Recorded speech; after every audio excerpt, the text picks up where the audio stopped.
Morning આપણે last lecture જોયા હતા ફંક્શન હતા એમાં આપણે એક ફંક્શન એક બાકી હતું બરાબર એ આપણે ફંક્શન હતું આપણું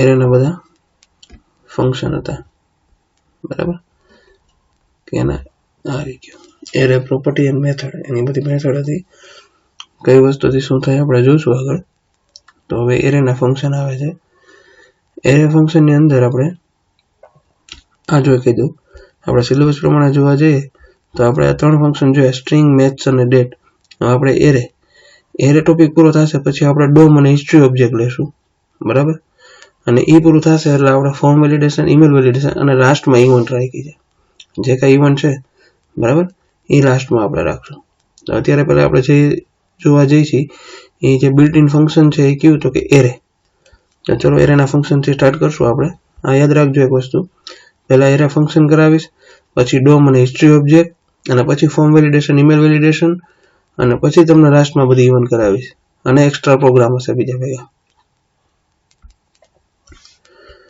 ચલો તો અહીં સ્ટાર્ટ કરવા જઈ રહ્યા છીએ એરે ફંક્શન બરાબર કે એરે પ્રોપર્ટી તો પહેલું ફંક્શન છે એનું લેન્થ આપણે નોટપેડની ફાઇલ ઓપન કરી લઈએ સોરી આપણે નોટપેડ ફાઇલ બનાવવી પડશે નોટપેડ બનાવી લેન્થ ફંક્શન માટે પહેલા જનરલી આપણે એનો સ્ટ્રક્ચર બનાવી લઈએ HTML head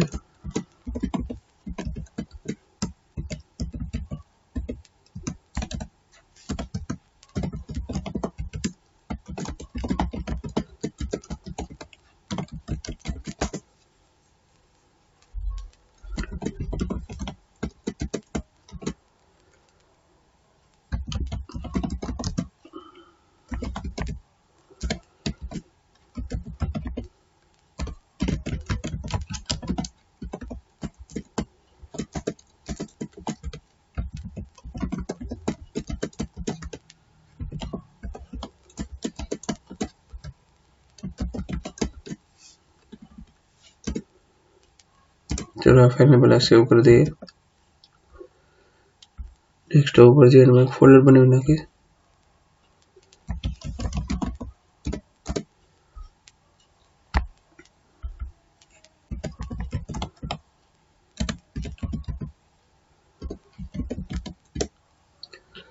चलो अब एनी अंदर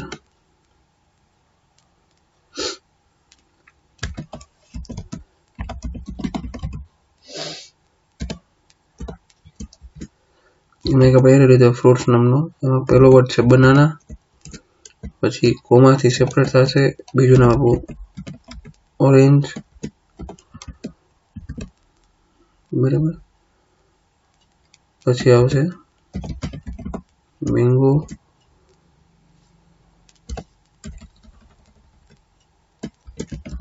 એક્ઝામ્પલ પ્રમાણે રાખીએ છીએ આપણે ચલો 4 નામ એડ કરી દીધા છે બરાબર હવે આપણે એરેની લેન્થ કેટલી છે એ જાણવું હોય તો આ ફંક્શન થ્રુ જાણી શકશું તો એને પ્રિન્ટ કરવા માટે document dot write count start કરવાનો એરેનું નામ છે તો કે ભાઈ ફ્રૂટ્સ ડોટ લેન્થ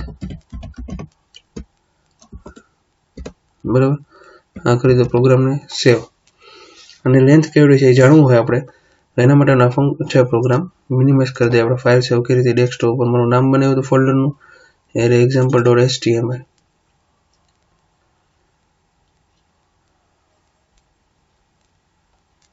જો આઉટપુટ આપણે કંઈ મળતું નથી આપણે પેલા સિન્ટેક્સમાં આપણે જોવાનું રહેશે કે આપણી ભૂલ ક્યાં છે બરાબર સિન્ટેક્સ જોઈ લેવાની જો અમારો સ્પેલિંગ ખોટો છે FURTS થઈ ગયું બરાબર કારણ કે એવો નામ એરર નહીં આવે પણ તમને લેન્થ પણ બતાવશે નહીં કારણ કે મેં ફ્રૂટ્સ લખ્યું હતું ને ફર્ટીસ થઈ ગયું હતું અહીંયા રિફ્રેશ મારી જો 4 લેન્થ આવી ગઈ બરાબર 4 શું કામ આવે 1 2 3 4 લખ્યા છે એ જગ્યાએ આપણે 2 જ રાખીએ 2 અહીંથી કાઢી નાખીએ બરાબર 2 જ રાખ્યા છે તો સેવ કરી દેવાનું અહીંયા રિફ્રેશ આપવાનું છે કેટલી લેન્થ થઈ ગઈ 2 એટલે આ તમારા એરેની અંદર કેટલા તમે એલિમેન્ટ લીધા છે એના માટેનું આ ફંક્શન છે બીજું જોઈએ આપણે બીજું છે સોર્ટ બરાબર પાછા 4 લઈ લઈએ પછી આપણે શું કર્યું છે એક્ઝામ્પલમાં જોવા જઈએ તો fruits ડોટ sort એવું લખવું પડશે, બરાબર. તો આપણે FRUITH fruits ડોટ sort શું કામે કે fruits નામનો આપણો એરે છે એને આપણે સોર્ટિંગ કરાવવો છે.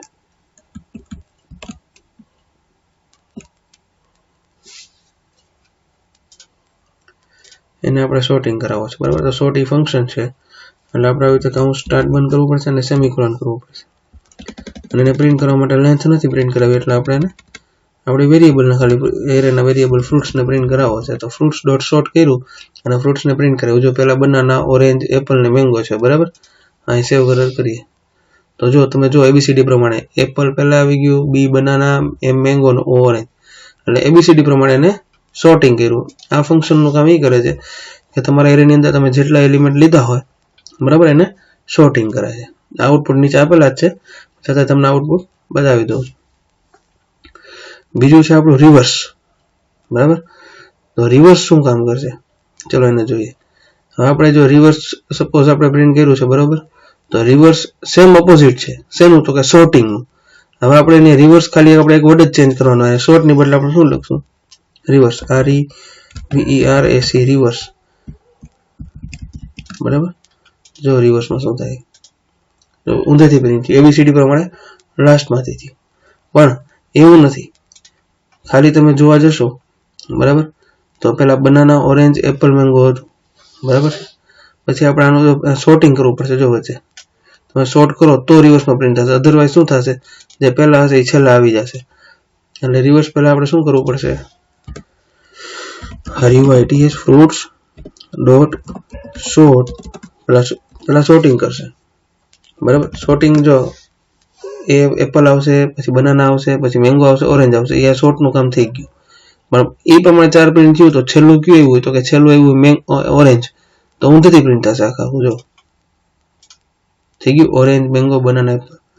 તો રિવર્સ એટલે કે જે તમે સોર્ટ કર્યો તો એને પાછું રિવર્સમાં પ્રિન્ટ કરાવ્યું. પછી છે પોપ. પોપનો મતલબ શું? The pop method removes the last element from an array.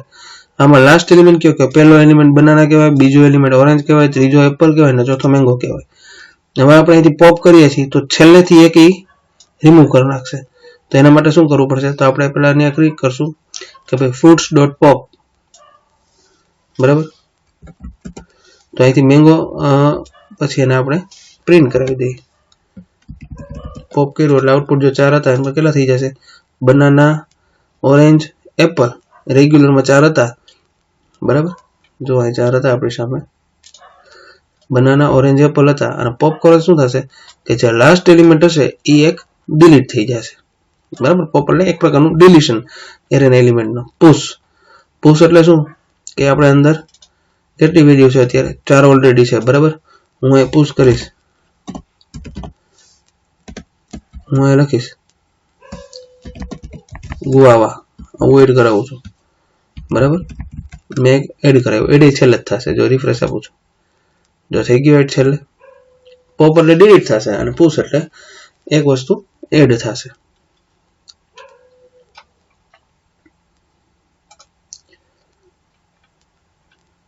પછી છે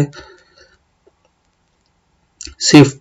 Shift is equivalent to popping, working on the first element instead of the last element. શું કહે છે કે જો પુશ તમે પોપ કરતા હતા તો છેલ્લેથી એક એલિમેન્ટ ડિલીટ થતો હતો, જ્યારે આની અંદર ઊંધું છે, પહેલેથી ડિલીટ થશે શિફ્ટ એટલે.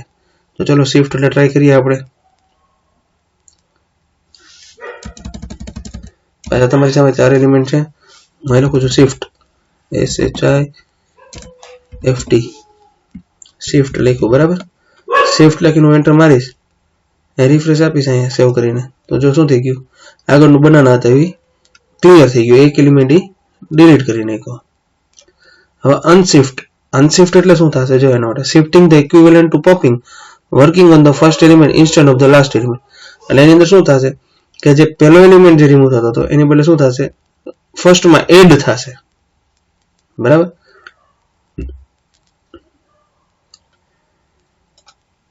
અહીંયા અનશિફ્ટ લખી નાખીશ, છેલ્લે એડ કરાવી દઈશ.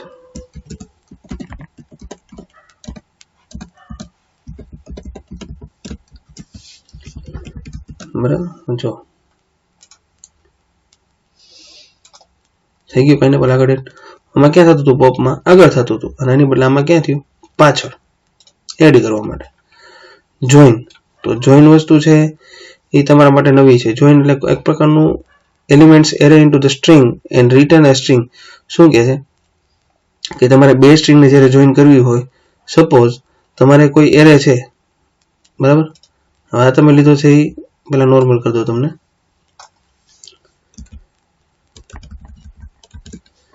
એરે નામનો વેરિયેબલ આપણી પાસે અત્યારે એક ફ્રૂટ્સ જ છે હું બીજો વેરિયેબલ લઉં છું VARALL equal to FRUITS fruits dot join જો તમે જોઈ શકો છો એક્ઝામ્પલમાં fruits ડોટ જોઈન કરીશું બરાબર એટલે બધું જોઈન કેમાંથી જાય છે આપણે જે સુધી ફ્રૂટ્સ પ્રિન્ટ કરાવતા હતા અને હવે આપણે શું આપણે જોઈન કેમાં કર્યું તો કે ભાઈ ઓલ નામના એક વેરિયેબલ લીધો હતો બરાબર આપણે એની અંદર એડ કર્યો તો ALL ઓલ હું પ્રિન્ટ કોને કરાવું છું ઓલને પ્રિન્ટ કરાવું છું તો હું ઓલને પ્રિન્ટ કરાવીશ તો મારું આઉટપુટ આખા ફ્રૂટ્સની બદલે કેમાં જતું રહેશે એની અંદર આવી ગયું મેં પ્રિન્ટ અહીંયા કેને કરાવ્યો છે એટલે કે એક એરેની વેલ્યુ બીજા એરે વેરિયેબલ લઈ અને એમાં આપણે બધી વેલ્યુ ટ્રાન્સફર કરી દઈએ છીએ અને અસાઇન કરી દઈએ છીએ એટલે આપણે અહીં પ્રિન્ટ કરાવ્યું ફ્રૂટ્સ બરાબર તો આ તમારા હતા નોર્મલ ફંક્શન હવે આપણે જોવા જઈશું ડોમ બરાબર તો ડોમ ઓબ્જેક્ટ છે અને હિસ્ટ્રી ઓબ્જેક્ટ આ બે યાદ રાખજો ખાસ સાથે આવશે આપણે તો હિસ્ટ્રી ઓબ્જેક્ટ આપણી પાસે છે પણ ડોમની થિયરી મારી પાસે અલગ છે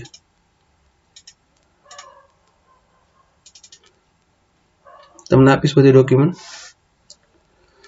the DOM means document object model or DOM નામ યાદ રાખજો પૂછી શકે છે 1 માર્કમાં 2 માર્કમાં DOM નો full form document object model the DOM represent a document a tree the tree is made up for parent and child relationship a parent can have one or many children nodes જો શું કહે છે કે એક જોવા જઈએ ને તો ચાઇલ્ડ અને પિતાની કે બાળકની એક એવી ટ્રી જનરેટ થાય કે એક ફાધર હોય એને જાજા બધા છોકરા હોઈ શકે બરાબર તો મેઇન કોણ થયું તો કે એના ફાધર થયા તો એ ફાધર મેઇન હોય તો એને સબ ચાઇલ્ડ હોઈ શકે એટલે કે એને એક આવું રિલેશનશિપ બને છે કે મેઇન પોતે છે અને એને જાજા બધા અંદર સબ નોડ છે The document object model is way to manipulate the structure and style of HTML pages.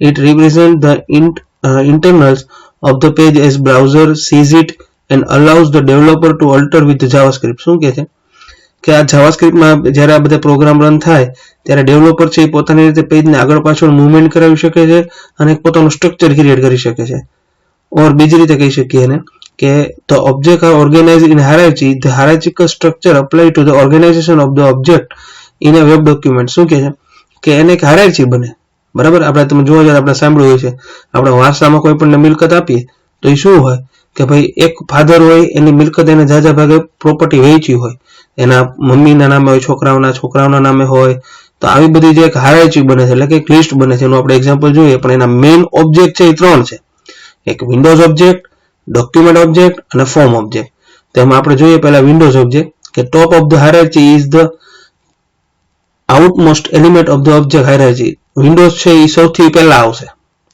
બરાબર એનો મેઇન ઓબ્જેક્ટ કહેવાય પછી બીજું આવે છે ડોક્યુમેન્ટ કે each HTML document that gets loaded into the window becomes the document object the document contain the content of the page શું કહે છે કે જ્યારે તમે તમારી ફાઇલ લોડ કરાવો તો પહેલા વિન્ડો આવે જો એ વિન્ડો રન થાય તો તમારો ડોક્યુમેન્ટ રન થાય બરાબર એટલે એનો સબચાઇલ્ડ કયો થયો ડોક્યુમેન્ટ હવે જો આ બે કમ્પ્લીટ હોય તો ત્રીજું આવશે એનું ફોર્મ કે everything enclosed in a form અને slash form text set the form object શું કહે છે કે ફોર્મના કોઈ પણ ઓબ્જેક્ટ હોય એ આપણે ઓબ્જેક્ટની અંદર ફોર્મની અંદર જ સેવ કરીએ જો તમારે બટન લેવું હોય ટેક્સ્ટ બોક્સ લેવો હોય તો તમારે ફોર્મ છે એ ફરજિયાત લેવું પડે એટલે એનો મેઇન ઓબ્જેક્ટ છે વિન્ડોઝ એટલે કે જે આપણે પ્રોગ્રામ બ્રાઉઝરમાં રન કરીએ છીએ ડોક્યુમેન્ટ એટલે કે એની અંદર આપણે જે HTML નો કોડ યુઝ કરીએ છીએ અને જો HTML નો કોડ તમારો પ્રોપર હોય તો જ તમે અંદર ફોર્મ લોડ તમારું થશે એટલે એનો મેઇન 3 ચાઇલ્ડ થી 2 ચાઇલ્ડ થયા વિન્ડોઝ ના તો કે ડોક્યુમેન્ટ અને ફોર્મ છે એ વિન્ડોઝ ના ચાઇલ્ડ કહેવાય અને ડોક્યુમેન્ટ નો ચાઇલ્ડ કોણ કહેવાય તો કે ફોર્મ કહેવાય જોઈએ આખું નીચે હાયરાર્કી આપેલી છે વિન્ડોઝ તો જો ફ્રેમ પેરેન્ટ સેલ્ફ ટોપ બરાબર આ બધાના મેઇન ક્યાં આવ્યા તો કે હિસ્ટ્રી ડોક્યુમેન્ટ ને લોકેશન આ 3 વસ્તુ આવી તેમાં હિસ્ટ્રી કઈ નથી લોકેશન કહે છે પણ ડોક્યુમેન્ટમાં ક્યાં કહેવાય લિંક ફોર્મ અને એન્કર ટેગ એટલે કે આપણે જે લિંક મૂકીએ છીએ એ href કરીને ટેગ આવે છે ઈ તેમાં ફોર્મના પાછા અલગ અલગ આવ્યા radio button text area button text તો આ બધા ક્યાં છે સિલેક્ટ, ઓપ્શન, રીસેટ, પાસવર્ડ આ બધા તમારા ફોર્મના ટેગ થયા. તો જાવાસ્ક્રિપ્ટ ની અંદર આ બધા ફોર્મનો ઓબ્જેક્ટ થાય, બરાબર. તો એના હિસ્ટ્રી ઓબ્જેક્ટ પાછું બીજા આપણે મટીરિયલમાંથી કરાવું છું. અને તમારે હિસ્ટ્રી ઓબ્જેક્ટ, બરાબર. એમાં હિસ્ટ્રી ઓબ્જેક્ટ છે બેક.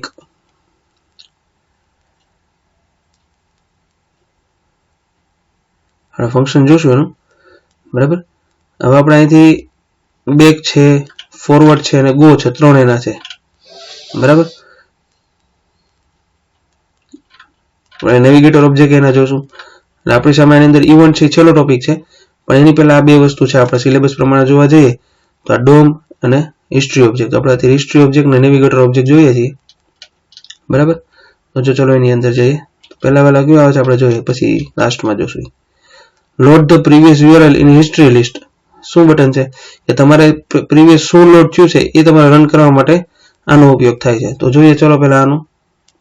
પહેલા HTML એક ફાઇલ બનાવી લઈએ આપણે.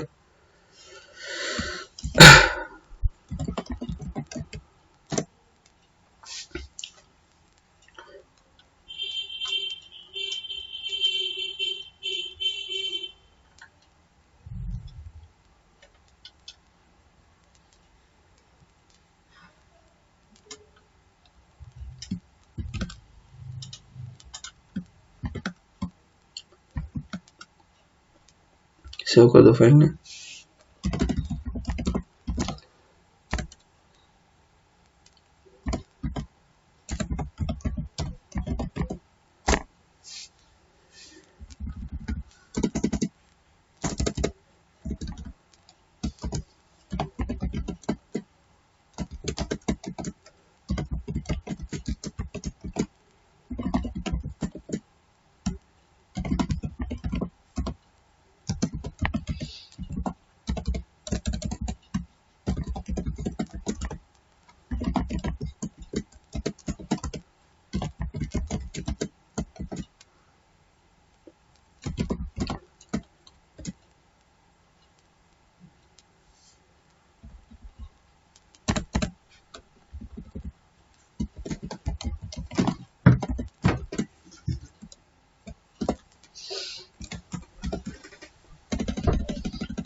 સેવ કરી દઈએ, ફાઇલને રન કરાવીએ છીએ આપણે.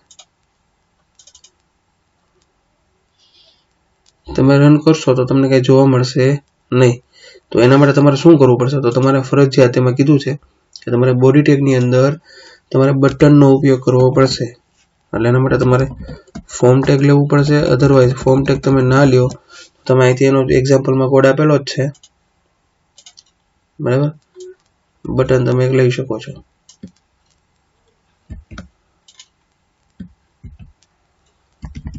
સેવ કરીને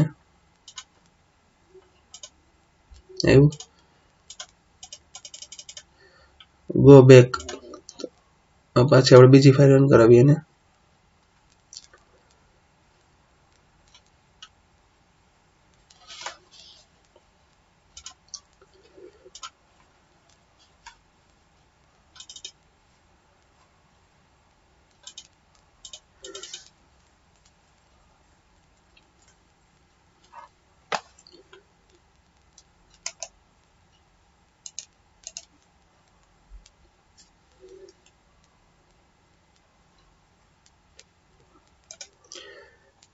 જો આપણે ક્યારે એની પર ગયા હોય, બરાબર, અને અહીં આપણે ગો બેક ઉપર ક્લિક કરીએ તો બેક જે ક્લિક કરીએ, હિસ્ટ્રી એક્ઝામ્પલ છે અને અહીં આપણે હિસ્ટ્રી બેક આપીશ તો એ શું થશે, એરે મેથડ ઉપર છે અત્યારે મારું, બરાબર. હું ક્લિક કરીશ, એરેના એક્ઝામ્પલમાં મેં ફાઇલ એક લિંક સેટ કરી છે, બરાબર. કે હું ગો એક્ઝામ્પલ પર ક્લિક કરીશ એટલે સીધું ત્યાં મને મળી જશે, બરાબર. હું અહીંથી બેક જાઉં, બરાબર, ત્યાંથી જાઉં, ગો બેક આપીશ એટલે સીધું મારી હિસ્ટ્રી ક્યાં આવી જશે, એરે ઉપર. લાયક હતું ગો બેક.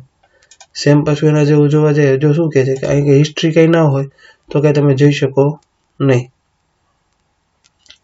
તો તમારે એમાં કંઈ થશે નહીં, તેમાં ફોર્મ કે તમે કંઈ લઈ શકશો નહીં. સપોઝ તમે કંઈ નથી લેતા, બરાબર, તો બટન તો આવશે, બરાબર.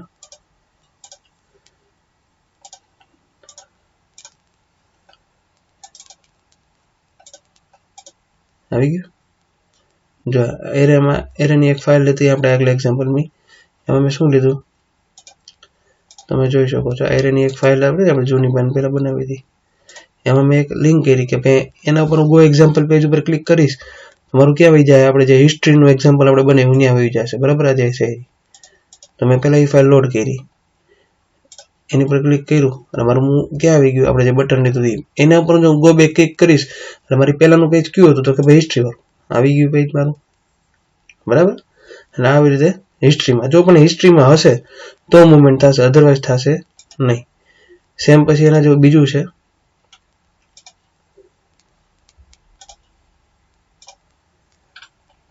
ફોરવર્ડ. તો ફોરવર્ડ પેજ છે એની બદલે શું ઓન ક્લિક ગો ફોરવર્ડ. તો ગો ફોરવર્ડ એનું ફંક્શન બનાવેલું હોય છે જાવાસ્ક્રિપ્ટની અંદર, જેમાં બનાવ્યું હતું ફંક્શન ગો બેક. બરાબર. એમાં window dot history dot back. તો આની અંદર શું આવે, window dot history dot forward બનાવ્યું. બરાબર. હવે ગો બેક છે એની બદલે શું લખું, ગો ફોરવર્ડ લખી નાખીએ. આપણે ફંક્શનનું નામ અહીંયા ફોરવર્ડ છે તો આપણે ફોરવર્ડ લખી નાખશું.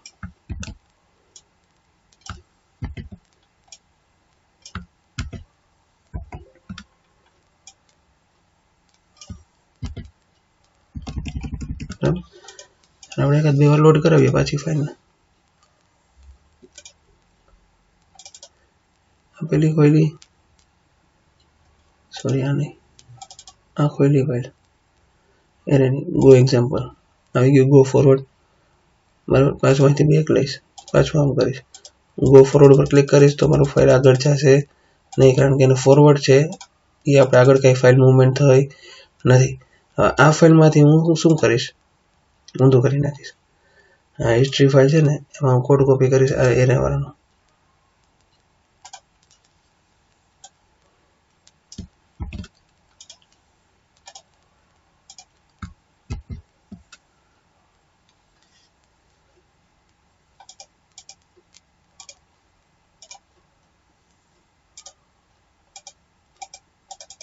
બરાબર. એ ફાઇલમાં ગો ફોરવર્ડ બેક ફોરવર્ડ અને આના ઉપરથી ફોરવર્ડ લાઈવ એક્ઝામ્પલ જોવું હોય તો જોઈ શકો છો. બરાબર. એનું લાઈવ એક્ઝામ્પલ છે.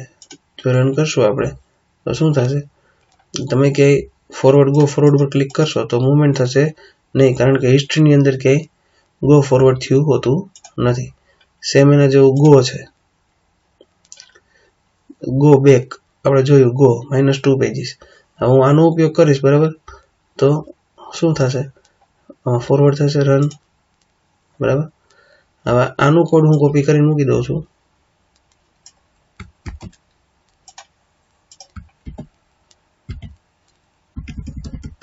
બરાબર. રન કરાવું છું, ક્લિક કરીશ. જો શું કહે છે કે બટન વિલ નોટ રિઝલ્ટ એની action because of previous URL in history list. આ તમે ક્યાંય બેક ફોરવર્ડ જઈ શકશો નહીં, કારણ કે તમે પ્રીવિયસમાં કાંઈ બટન ઉપયોગ કર્યા હોતા નથી. એના હિસાબથી આ બેક નહીં જાય, એટલે હિસ્ટ્રી ફોરવર્ડ માટે છે. પછી આવે છે નેવિગેટર ઓબ્જેક્ટ. બરાબર. એ તમારી સામે કેટલા 5 હશે. તો નેવિગેટર ઓબ્જેક્ટ છે એ તમારે શેના માટે છે, તમારા સિલેબસમાં ક્યાંય આપવું નથી પણ હું કરાવી દઉં છું કે તમે જે બ્રાઉઝરનો ઉપયોગ કરો છો, બરાબર, જે તમે ફાઇલનો ઉપયોગ કરો છો એ ફાઇલનો તમે ઉપયોગ ક્યાં સુધી કરી શકો. મતલબ જોઈએ આપણે સમજાવું તમને. બરાબર.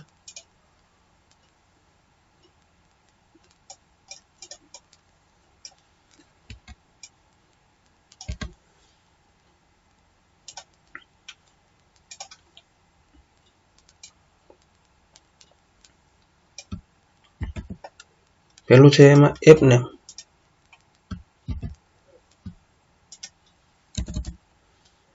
કંટ્રોલ એસ સેવ કરીને રન કરાવી દઈએ. આપી દઈએ આપણે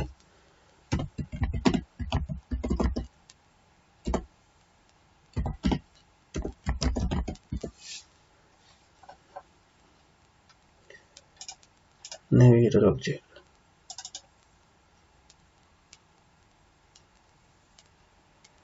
નેટસ્કેપ.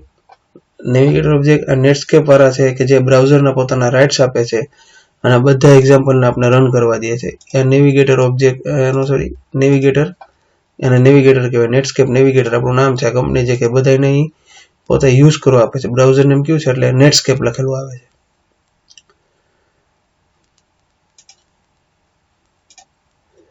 પછી વર્ઝન કયું છે એને જાણવું હોય તમારે તો એના માટેનું આ છે વર્ઝન. એના માટેનું નામ છે એપ વર્ઝન. એનું ફંક્શનનું નામ છે. પેલું એપ્લિકેશન નામ જાણવા માટે એ હતું અને બીજું હતું એપનું વર્ઝન જાણવા માટે. બે હારે આઉટપુટ આવશે.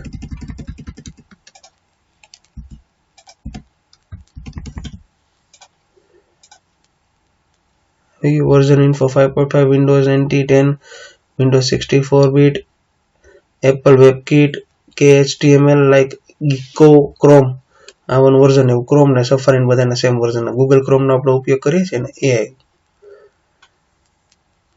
એના પછી ત્રીજું છે કુકીઝ ઇનેબલ્ડ. કુકીઝ ઇનેબલ્ડ શું થાય કે તમે જેટલી વિઝિટ કરી છે બરાબર, વેબસાઇટને વિઝિટ કરી છે તમે, તો એ બધું તમારું જે ડેટા સ્ટોર રાખે છે કે જે તમે સપોઝ તમે જીમેલ ઓપન કર્યું તમે બરાબર, તો જીમેલ તમે ઓપન કર્યું તો જીમેલનું તમારું ક્યાંક ને ક્યાંક તમારું ઈમેલ આઈડી પાસવર્ડ કુકીઝ તરીકે સ્ટોર રાખે. તો એ કુકી ઇનેબલ છે કે ડિસેબલ જોવા માટે આનો ઉપયોગ થાય છે. Ctrl C કરીને પેસ્ટ કરી આ કાઢી નાખો છો.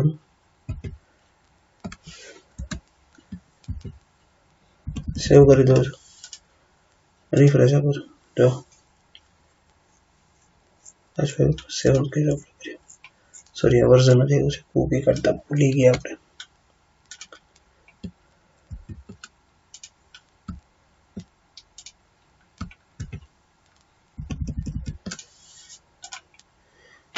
કુકી ઇનેબલ છે. તમે કોઈ પણ વેબસાઇટ નો લોગિન કરશો, જીમેલ, ફેસબુક, વોટ્સઅપ, તમારા ડેટા છે સ્ટોર રાખે એટલે કુકી ઇનેબલ્ડ કે ફોલ્સ છે કે ટ્રુ છે, સેવ કરે છે કે નથી કરતું એના માટેનું છે. બીજું આ છે platform. Return from which platform browser is કમ્પાઇલ્ડ. તમે જ્યારે આની ઉપર જે ફાઇલ તમારી રન કરો છો એનું પ્લેટફોર્મ કયું છે.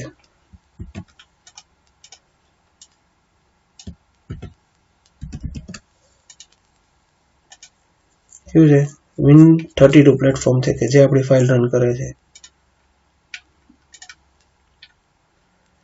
પછી જાવાસ્ક્રિપ્ટ ઇનેબલ કે તમારા જાવાસ્ક્રિપ્ટના પ્રોગ્રામ આની અંદર રન થઈ શકે છે. ઇનેબલ છે કે ફોલ્સ છે. આમાં ઓપ્શન આવે કે તમારે જાવાસ્ક્રિપ્ટના પ્રોગ્રામ તમારે રન કરવા હોય તો તમારે ફરજિયાત ઓન રાખવું પડે, અદરવાઇઝ તમારા જાવાસ્ક્રિપ્ટના પ્રોગ્રામ છે રન થાય નહીં. જોઈ લઈએ એક ભૂલ છે આપણી, જોઈએ.